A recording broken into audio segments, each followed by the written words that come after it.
Hi, and welcome to Open BxRx Tuesday on BronxNet, a weekly program providing with the latest information, resources, services, and community efforts taking place locally here in the Bronx and virtually. I'm your host, Kim Naleen.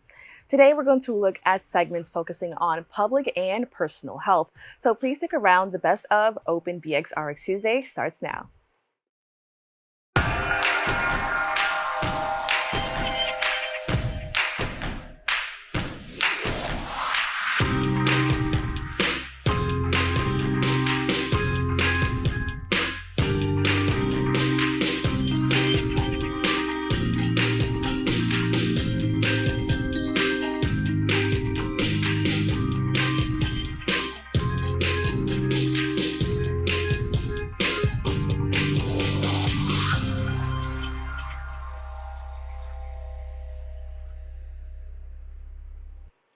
Welcome to Open BxRx Tuesday on BronxNet. I'm your host, Kim Naleen. I'd like to invite you to get social with us at BronxNet TV on Instagram and Twitter, and BronxNet Community Television on Facebook.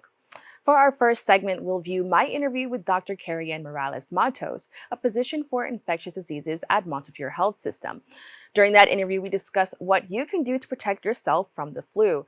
As we approach the colder months, information on what you can do to stay safe is crucial as we make our way towards flu season. So let's take a look. So we're just going to jump right into it. Dr. Matos, I first like to address the misconceptions about weather and the flu. Can you explain what happens when we get the flu? And does weather play a huge role in this? So that's a great question. The most important factor for you getting the flu is actually being exposed to the virus itself. If you haven't come in contact with somebody that has the infection, you can't really get it. So the weather doesn't really play a role in your ability to get the infection. There have been some studies that show that it is possible that the flu virus can become a little bit more stable and easier to transmit, and that might be why we see peaks during the fall and winter months versus the summer. But essentially, cold weather is not really what's going to factor into your risk. So, as a health professional, what are your concerns as we approach this time? So, my major concerns are that as the weather gets colder, we're going to start gathering more indoors, doing less things in the open air environment, and potentially having some family gatherings in closed environments. And that is most likely the biggest risk for you to be able to get infected or to transmit an infection like the flu. So the COVID vaccine still remains very controversial for some, but many are or were encouraged to get it as we approach flu season. Would you consider the flu vaccine just as important? Absolutely. And in reality, unfortunately, a lot of the controversy with the COVID vaccine is mostly because of misinformation. And it's a very safe vaccine. But just as we are encouraging people to get the COVID vaccine, the flu vaccine is just as important because it can protect you, your friends, your family members from getting this infection or becoming ill enough to need to be hospitalized. So my next question is it safe for people to get both the COVID and flu vaccine? I know a lot of people are already afraid of getting the COVID vaccine, and now we're adding another one on top of that. What are your thoughts, and is it safe for our families? They are very safe, both individually and they're safe to be administered together. Really, the most common side effects for either of those vaccines is tenderness at the site of the injection, some swelling and redness. And those symptoms tend to get better within a day or so. And having them both together, both of them are still going to give you antibodies to protect you against these infections. And two, just because you're getting them together doesn't mean that you're going to get more side effects or worse side effects. They're completely safe. And if you haven't gotten the COVID vaccine yet, you should definitely get it. If it happens to coincide when you're getting your flu vaccine, that's not going to be an issue. And so I love that you kind of mentioned the symptoms. Can we go over that a little closely? Because I know a lot of people will say, I got the flu vaccine and I got sick, so I'm not going to get it again. Can you just explain what vaccines actually do and why that's important? Absolutely. So that is an awesome question because a lot of people tend to have that misconception as well. So the flu vaccine in itself, you cannot get the flu virus from it. The majority of the vaccines don't actually have a live flu virus in them. If anything, they might actually have a piece of the virus or they might have a non-live virus, which the reason why that's there is to make sure that you can create antibodies that can recognize this infection and give you protection. But you cannot get the infection itself. Most often, we're getting these vaccines around the time where the flu season starts. So it is possible that you may have already been infected when you go get the shot, and then, in fact, develop a full infection, but you were in the incubation period when you got the vaccine. But you cannot actually get the infection from the flu virus from the flu vaccine itself. Okay, thank you so much for that because I was just always really curious about that. Yeah, no, it's a great question. So, at the start of the pandemic, there was this idea that COVID and the flu were very similar, and at times, many people claimed they were exactly the same based on their symptoms. Is this true? So, unfortunately, in the beginning, we didn't have a lot of information about what this virus was, what the symptoms to look out for. And it's because it was a brand mutated coronavirus that we had never seen or treated before. We knew from the beginning that it was a different virus. Separate from the virus. If anything, the only thing that they share in common is that they cause respiratory infections, and they can be spread rapidly. But besides that, they're completely separate virus families. They don't cause the same infection. Um, the fact that we didn't know what was going on because we didn't have a lot of cases when this first emerged meant that we unfortunately did not transmit the correct information in the beginning. We weren't able to tell people what to look out for. And we unfortunately learned things like the easy transmission rates of this virus, how deadly it was along the way of the progress of the pandemic, because we then acquired experience when we were going through the peaks when it first happened in California and Washington State and in New York and now in some of the southern states. A lot of this information didn't really exist before a year ago. So that had a lot to do with the confusion and the lack of clear answers that we had in the beginning. So, do they have any symptoms at all that are similar that can also make it confusing for some people?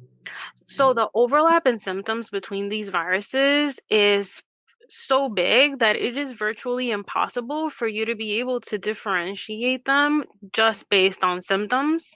They both cause fevers, chills, sore throat, general feelings of achiness and pain everywhere, tiredness.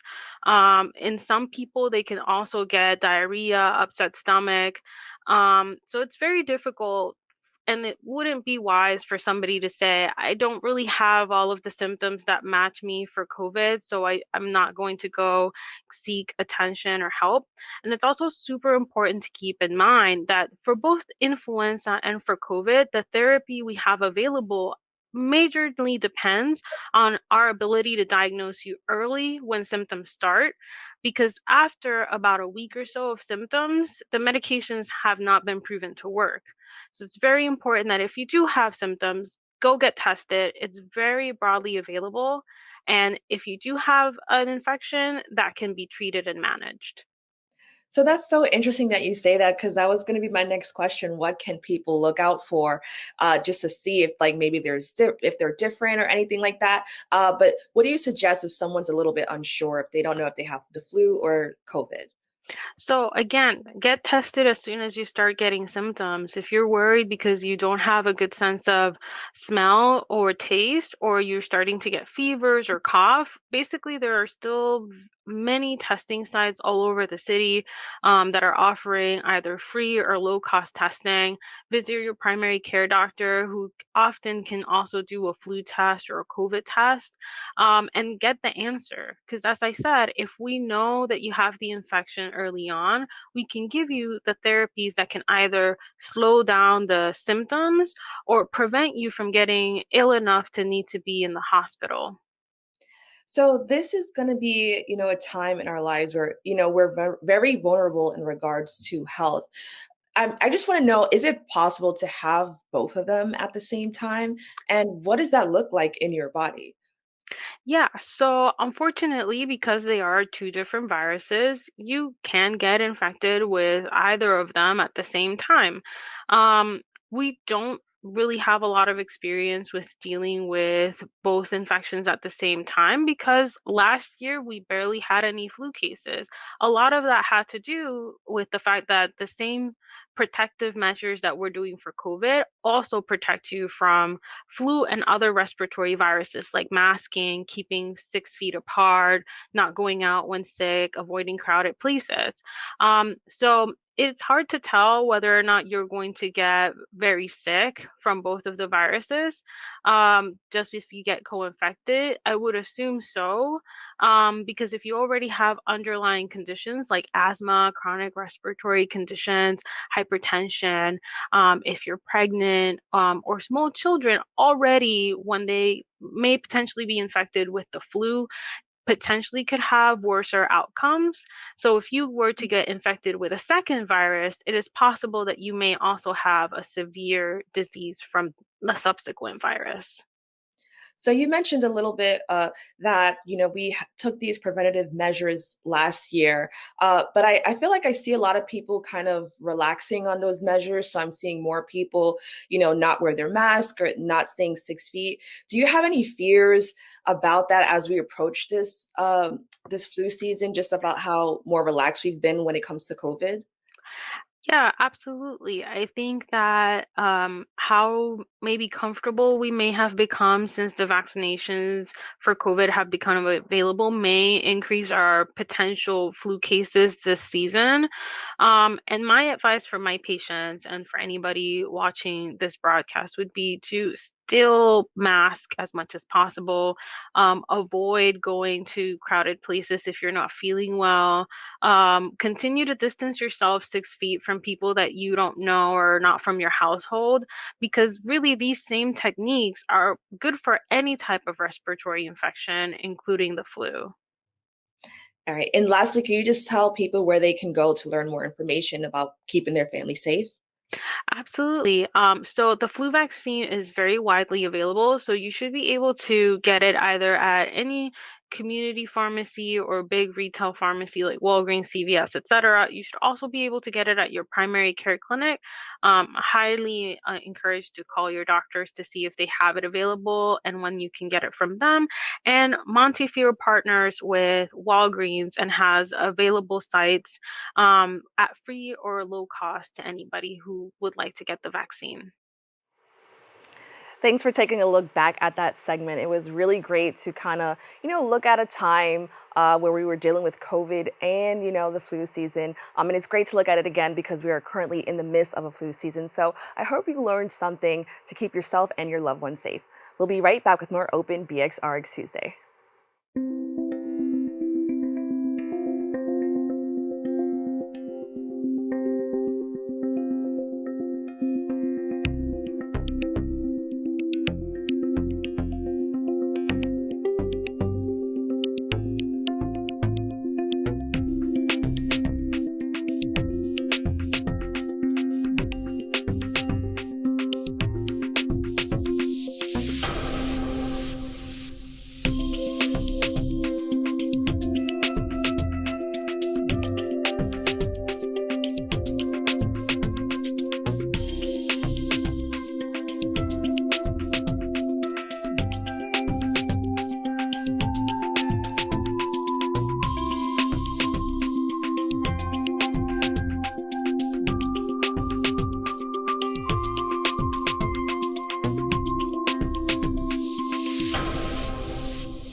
Welcome back.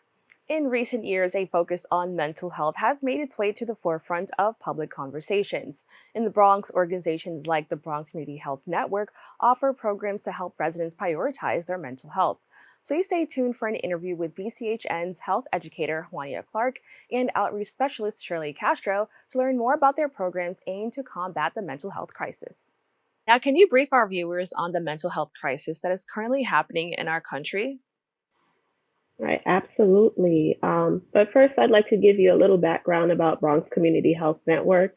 We are a nonprofit organization that was founded in 1996 with a mission to ensure access to quality, affordable health care for Bronx residents, regardless of their ability to pay, their race, religion. We do this at 20 community-based and school-based health centers, and we are extremely proud of our community health and wellness program, which integrates health center clinical care and the important community social support services such as food pantry, SNAP, housing, health insurance, jobs, and education programs that are necessary for complete wellness and optimum living. And over the last year, we've added our mental health first aid training as a component of one of the services we provide. Currently in the United States, an average of 130 people die by suicide every day. And in the last 20 years, approximately 840,000 people have died from drug overdoses, and 1 in 5 people are living with a mental illness. Even though people are hesitant to talk about it, mental health challenges are very common, and people are dealing with these challenges in various ways.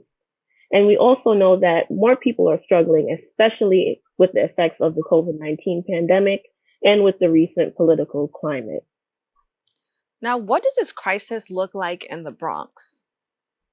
Right. Compared to the rest of New York City, Bronx residents unfortunately are experiencing higher rates of depression, higher rates of psychiatric hospitalizations, and higher rates of opioid use and drug-related deaths. We know that there's unequal access to care in general, and even more so for mental health care in the Bronx, as well as the rest of New York City.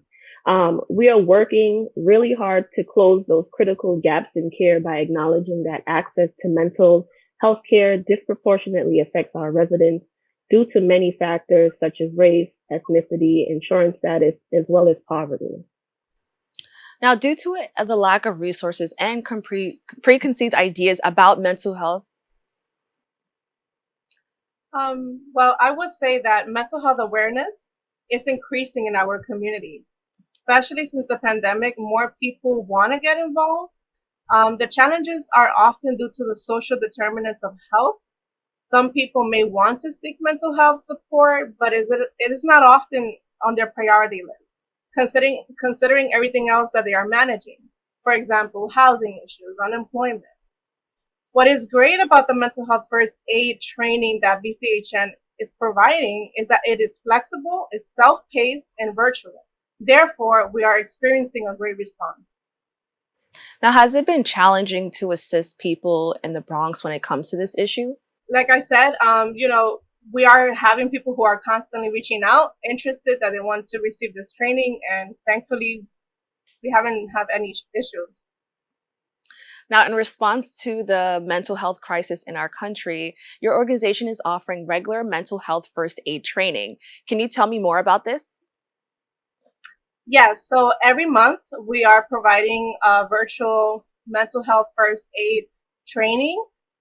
If anyone is interested in taking this training, they can contact BCHN. We also, as you see, we have the flyer on the screen.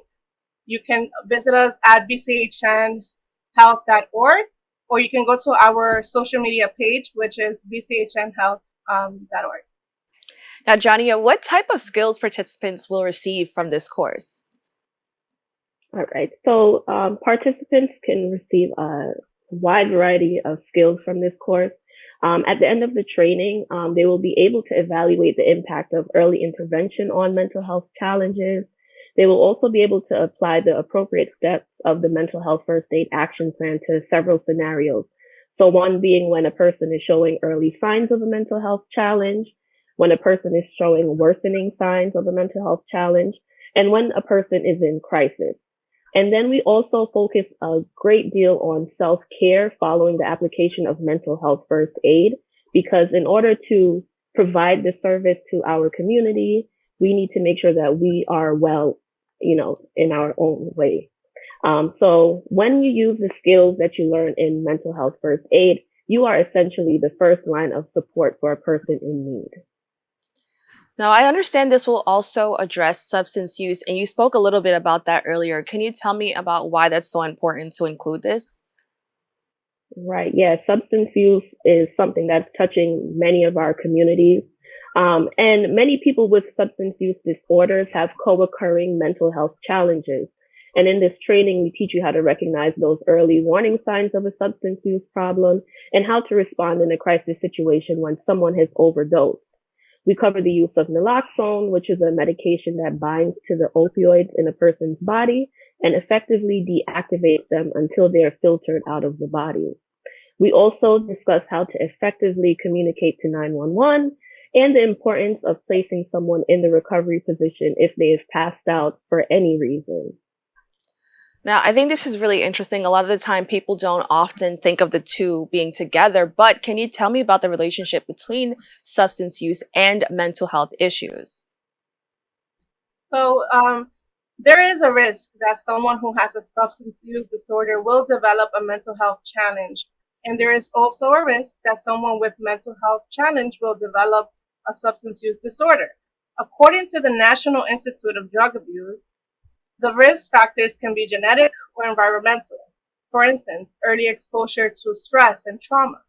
However, despite the high prevalence of comorbidity between substance use and mental health illnesses, it does not necessarily mean that one causes the other.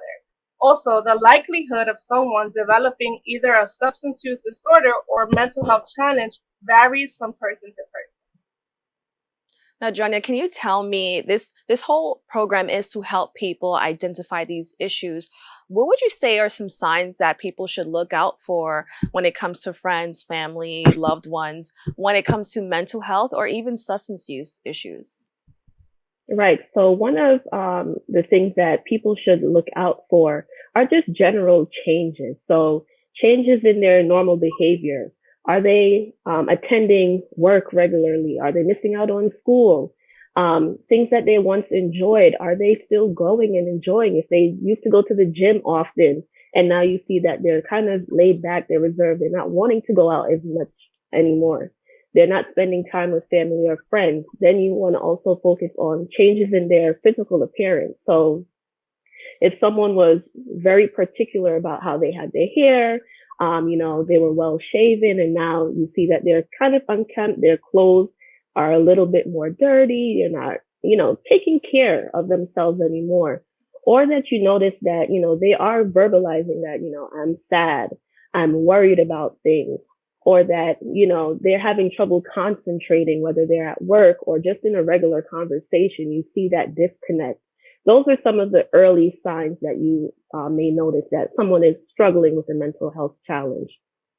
And Shirley, what would you say to get somebody to speak up? I know sometimes even if you do notice something, it can be very scary to address someone about that. What would you say to encourage that person to speak up? Absolutely. So, first of all, I think it's important to have the conversation. Oftentimes, people are scared to even ask a question to someone and say, "Hey, are you considering dying by suicide?" They may be afraid that the question might even put the idea in the person's mind, but that's actually not the case. Sometimes people, all they have to do is to actually talk about what they're experiencing. And there are times with this training, we're not typically going to diagnose, rather give people the resources that they need. So you have to be empathetic to the person's situation, make sure that you let them know that you care, that you are available to provide support, and you connect them to the resources that they need.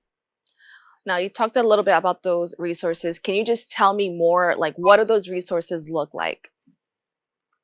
Right. So I can chime in on that. But first, I want to kind of reiterate that this mental health first aid training is not a therapy or a support group. It is intended to provide information and build skills, so similar to a standard first aid course. And as Shirley mentioned, this course does not teach the skills to necessarily diagnose someone or become a therapist. That's not what this training is for. Early intervention is key. So participants, you're going to learn to recognize those early warning signs and symptoms and connect someone who's going through a mental health challenge to a local professional resource. And these resources include psychiatrists, psychologists, social workers, as well as certified peer specialists. So we'll give you that information about local resources that you can give to someone who says, hey, I'm struggling with, a challenge. My mental health is not all great. And then there's also the National Suicide Prevention Lifeline, which is a great resource. And specific to New York City, there's also NYC Well. And these are two resources that are completely free, that offer mental health support 24/7, 365 days a year. Now, how can people learn more about this program and your organization? Right.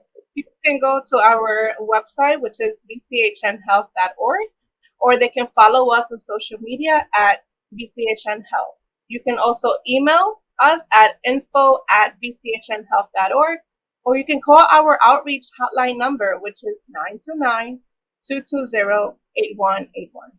All right. Thank you both so much for joining us.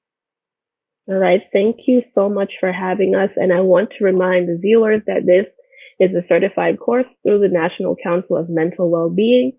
So participants will receive certification as a mental health first aider, which is valid for 3 years. Thank you for having us. This is a very important conversation to have. Now, that was a really special segment just because mental health is so important. So I appreciate that organization for taking the time to speak with me about their programs. We'll be right back.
Every day, thousands of kids start vaping.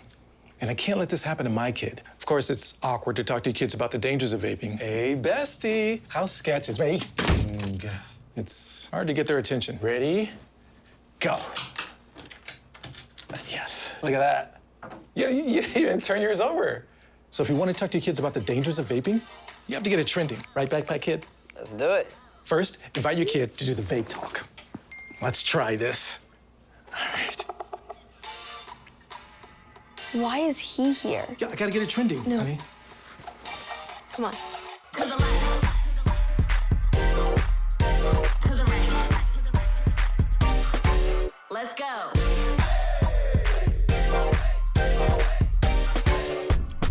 Oh, honey, Can we talk? Yeah, what's up? I see a lot of your friends vaping. Visit talkaboutVaping.org for tips on when and how to have the vape talk.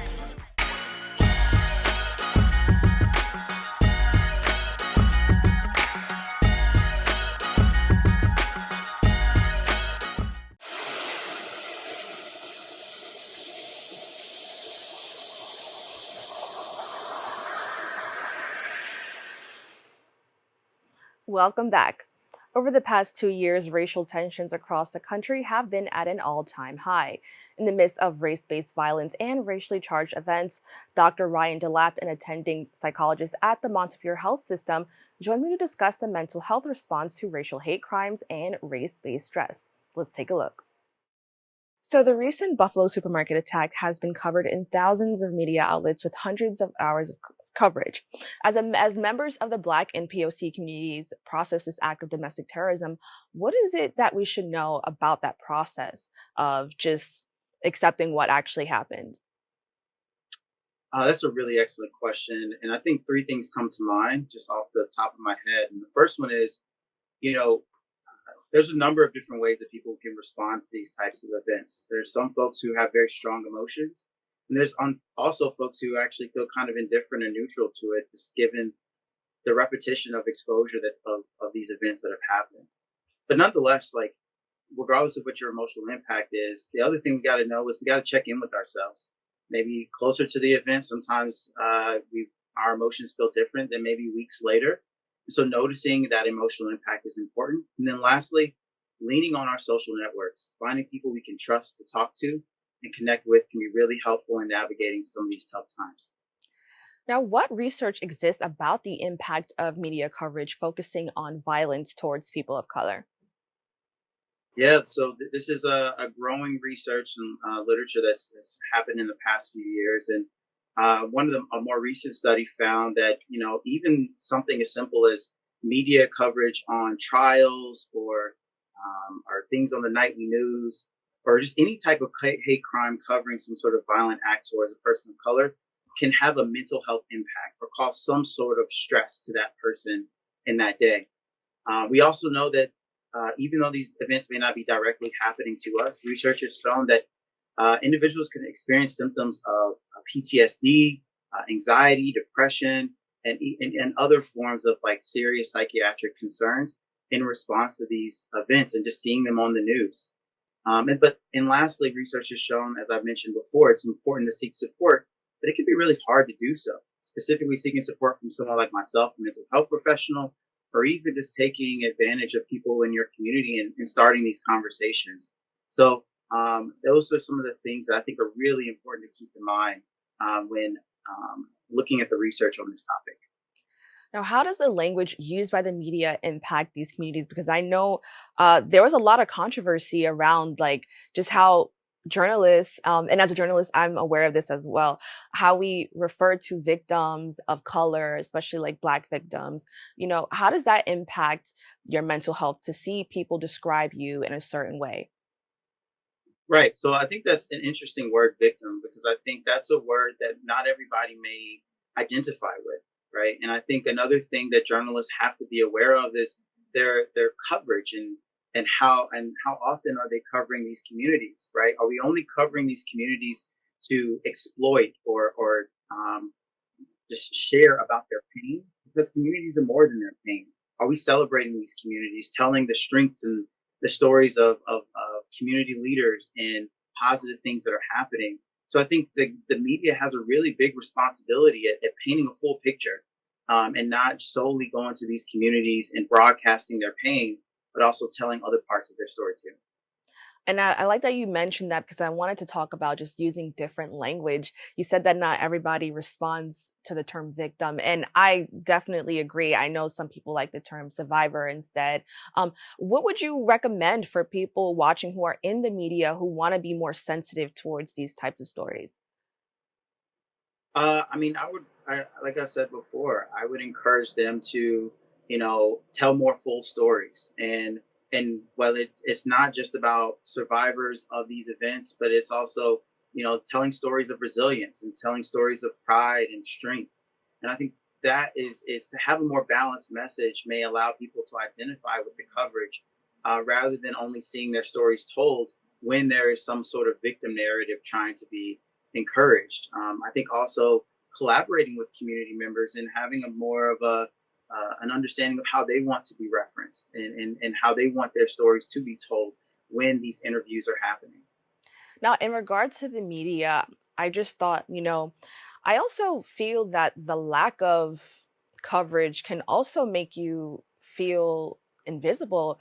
Because I've noticed some people mentioning, like, this mass shooting just happened and no one's talking about this anymore. Like, why did we forget? Can you talk about how maybe that can also affect your mental health, just not being seen or not feeling like your story matters?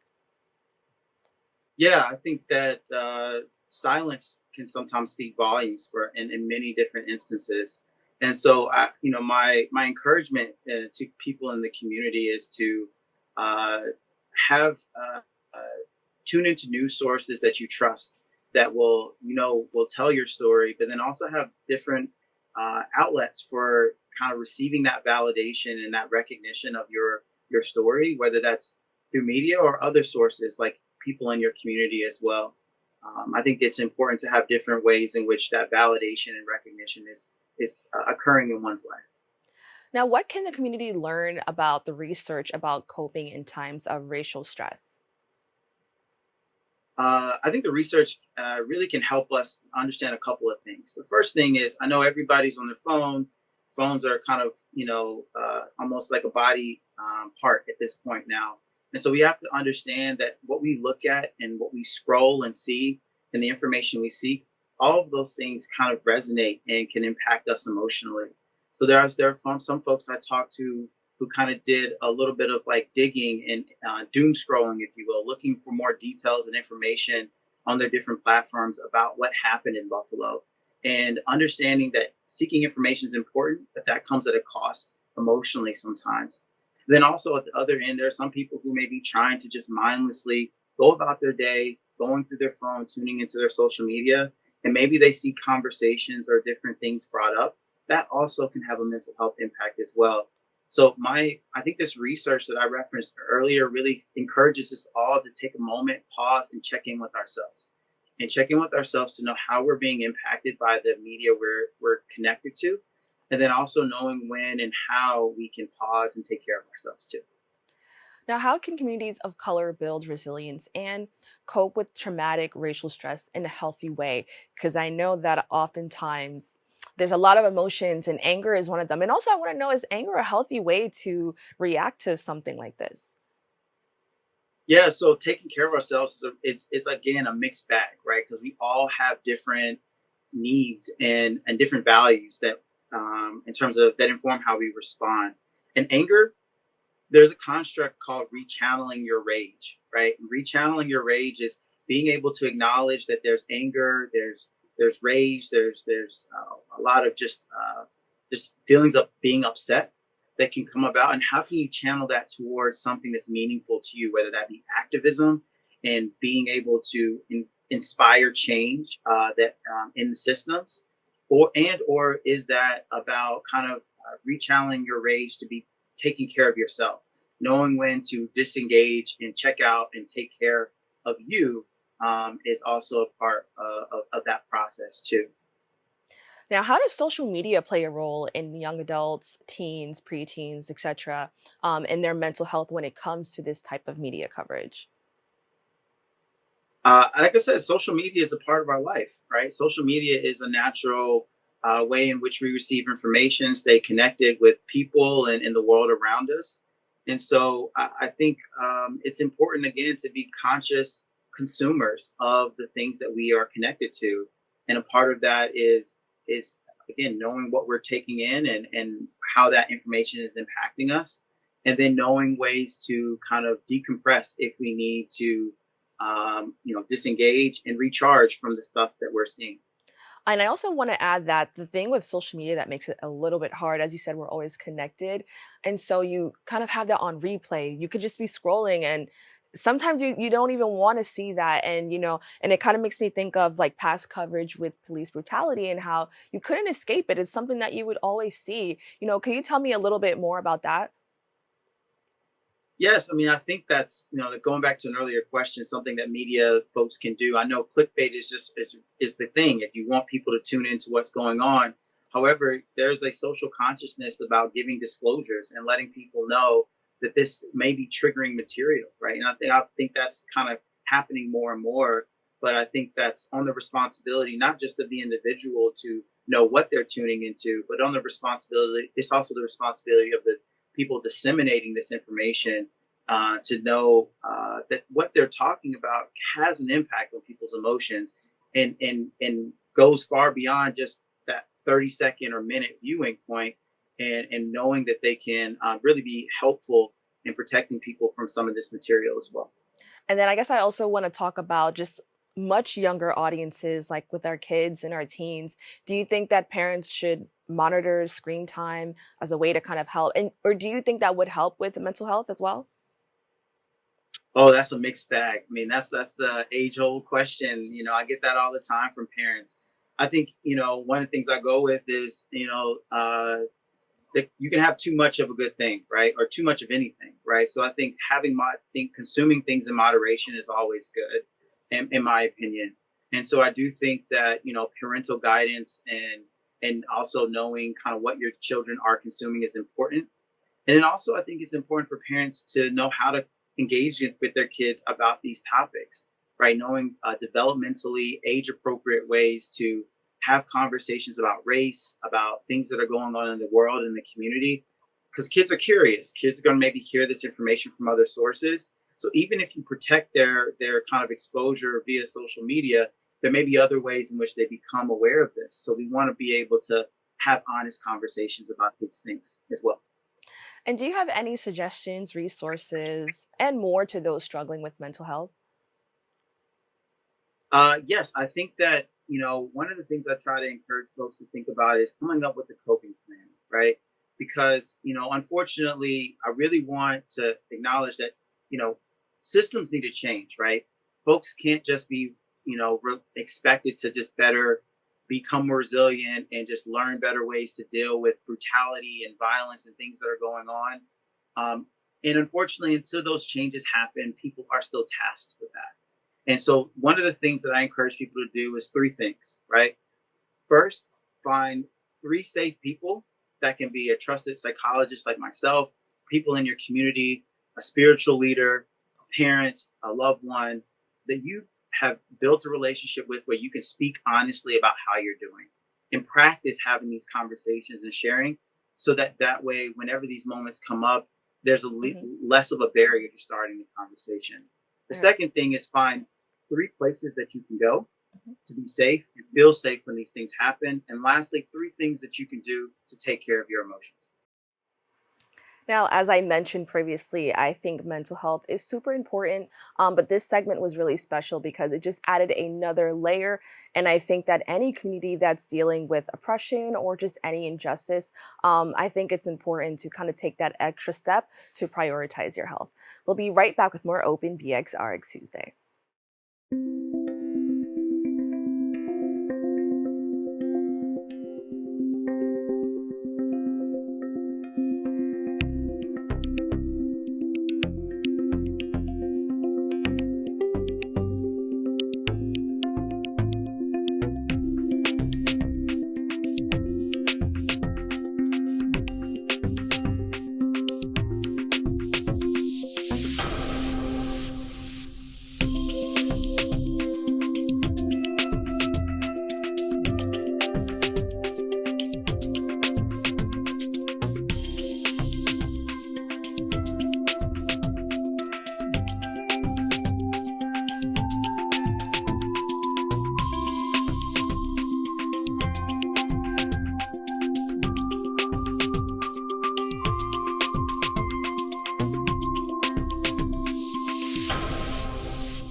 We built a media network for you.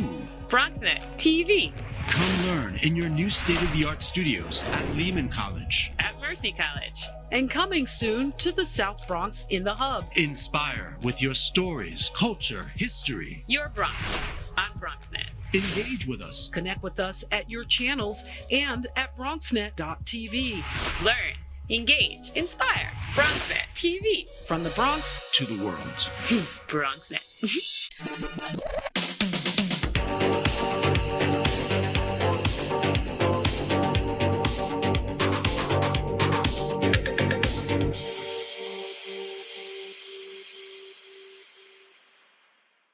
Welcome back.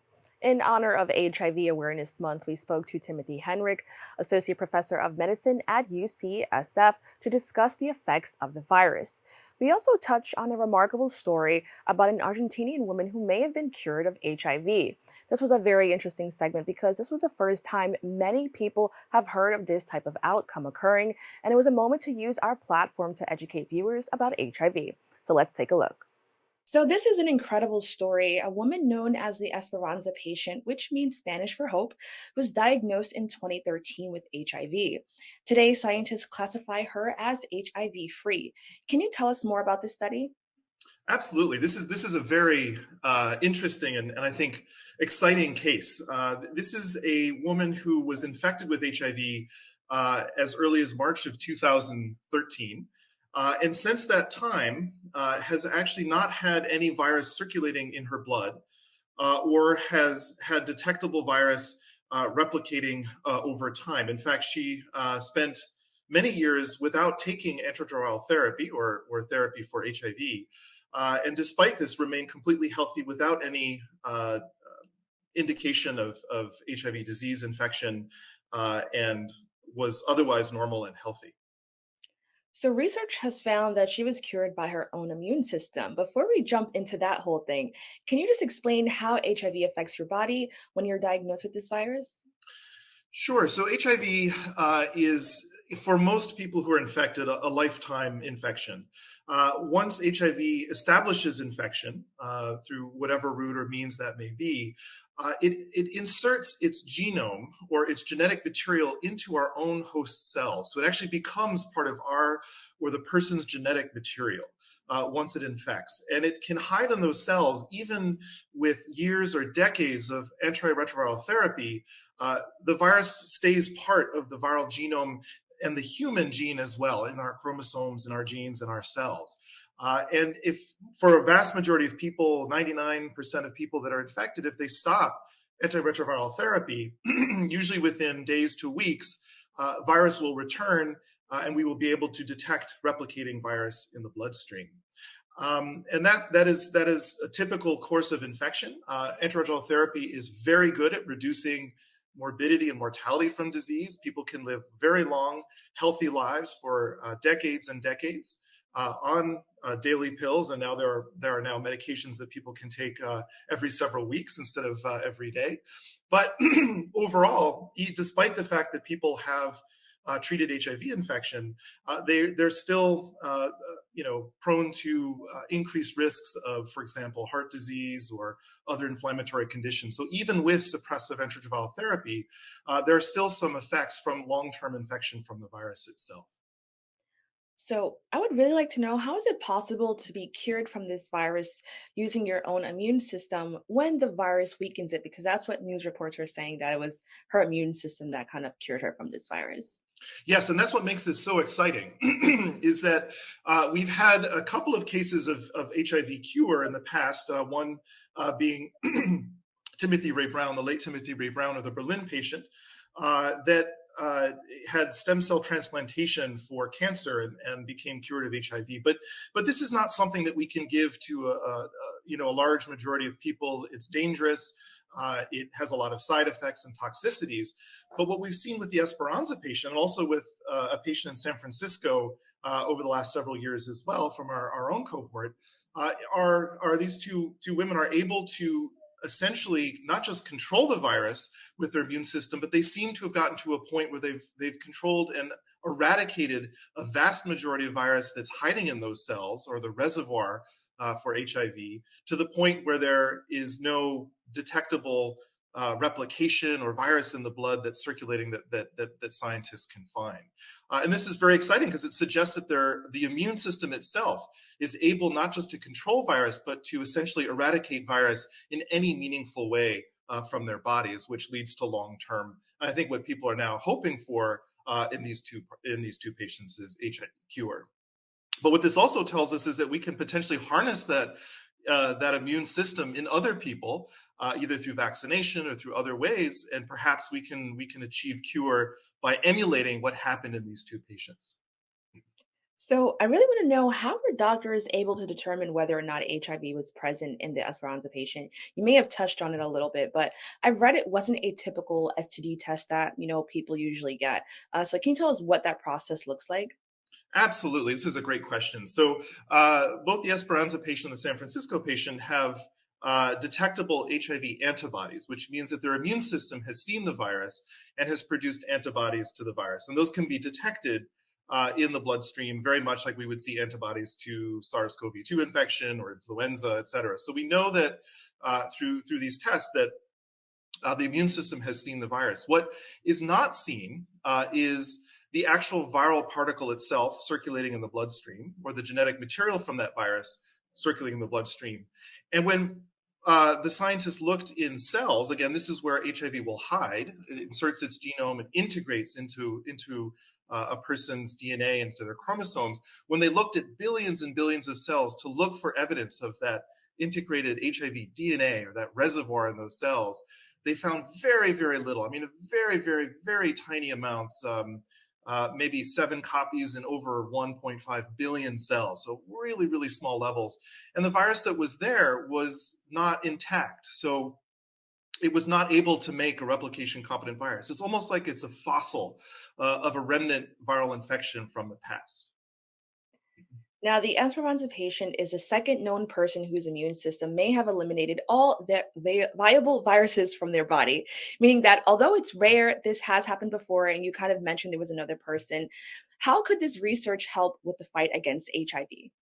Absolutely. I think one of the things that everybody's excited about in these patients is what is it about the immune system that is able to bring the virus levels so low that it's essentially cured, that there's no chance of this virus coming back and causing a problem without antiviral therapy, or even if people stop therapy. So I think that what we really, really are looking for are find out what is it in the immune system? What is it? Is it a T cell response to fight infection? Is it something else that's able to identify these infected cells in the body and essentially clear them over time? And I think that what that was, if we can find out how to manipulate, how to emulate that immune response in people that normally would not do it on their own, that this would have a profound impact on finding a cure for HIV that's scalable and also affordable for the large number, the millions and tens of millions of people living with HIV.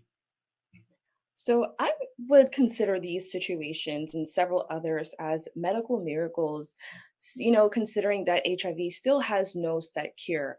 Why is HIV and AIDS such a challenging virus to find a cure for?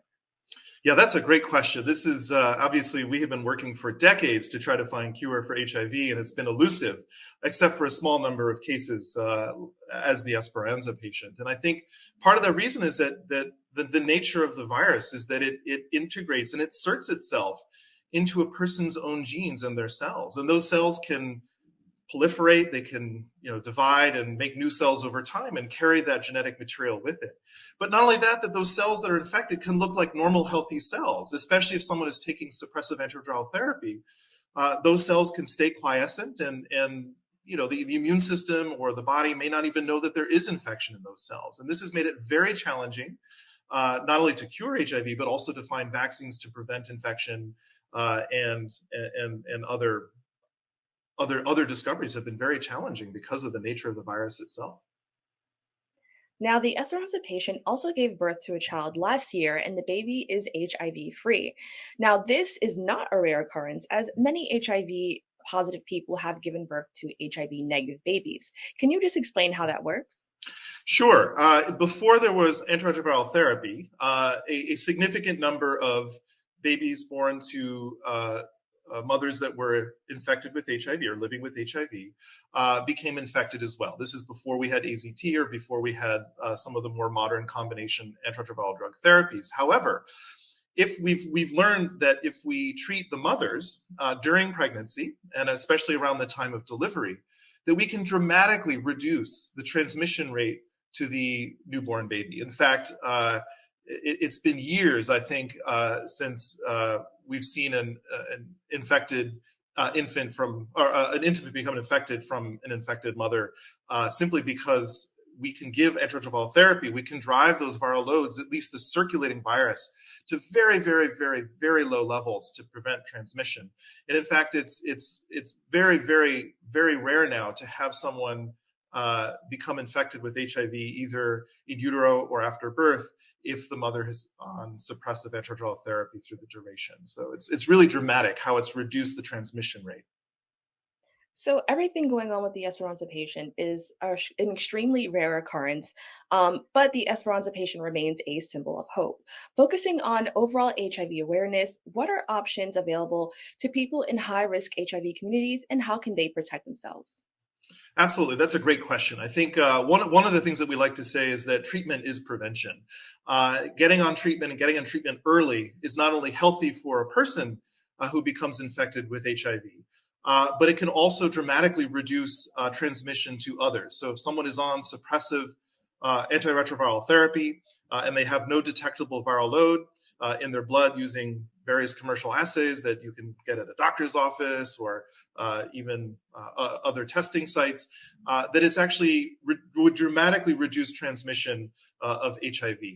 We also now have pre-exposure prophylaxis. So for those who may be at high risk of acquiring HIV, if we give a 2-drug combination therapy, that can also dramatically reduce the risk of becoming infected with HIV. So I think treating not only to prevent new infections, but also preventing new infections before they become an issue is clearly a really fantastic way to go about thinking about the HIV epidemic here in the United States and throughout the world.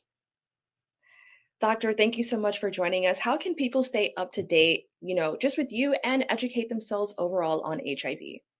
Absolutely. There's a lot of resources. The CDC and other government websites certainly have resources you can go to. You can reach out to those of us who study and treat HIV infection. You can see the email address here, or you can talk to your primary care physician, local health department, et cetera. We'll have a lot of information on prevention, treatment, and whatnot. Now, that was an amazing segment that I hope helped put an end to a lot of misconceptions about HIV. And I hope a lot of viewers were educated on just public and personal health. Once again, I want to thank you all for joining me for viewing this show today. Thanks for tuning in. I'm Kim and Aline, wishing you and yours safety and wellness now and always. See you next time.